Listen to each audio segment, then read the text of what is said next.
হাসির কারণে প্রাণ দিতে হয় এই ছেলে অর্থাৎ জাহিদুল ইসলাম পারভেজ।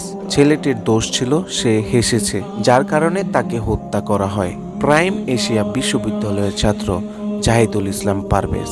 পারভেজ তার বন্ধুদের সাথে কলেজ ক্যাম্পাসে আড্ডা দিচ্ছিল, আর তখন কোনো এক বিষয় নিয়ে তারা হাসাহাসি করছিল।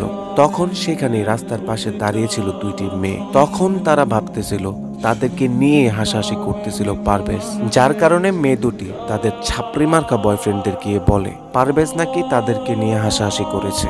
তারপর মেয়েটির বয়ফ্রেন্ড সহ তিনজন প্রথমে কলেজ ক্যাম্পাসের বাইরে পারভেজের সাথে তাদের তিনজনের কথা কাটাকাটি হয়। পরে আরো কয়েকজন মিলে পারভেজকে একা পেয়ে ঝাঁপিয়ে পড়ে তার ওপর। তখন পারভেজ তাদেরকে বুঝায় সে ওই মেয়েগুলোর দিকে তাকিয়ে হাসেনি, সে তার বন্ধুদের সাথে হাসাহাসি করতেছিল। তখন পারভেজ বারবার বোঝানোর পরেও তারা বুঝতেছিল না। তাকে এলোপাথারি মারধর করতে থাকে। তারপর ওই ছেলে একটি ছুরি পারভেজের বুক বরাবর হৃৎপিণ্ডে ঢুকিয়ে দেয়।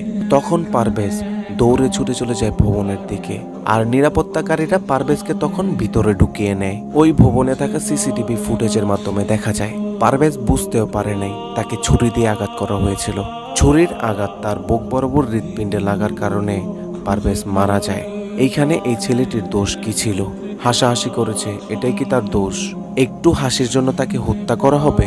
এখন দেখা যায় মানুষ হাসতেও পারবে না। পারভেজ ওই মেয়ে দুজনকে বুঝিয়েছিল, সে তাদেরকে দেখে হাসেনি।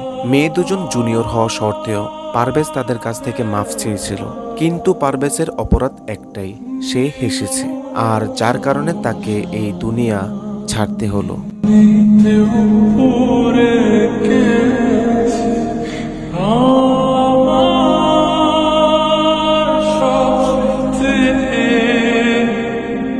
ফুল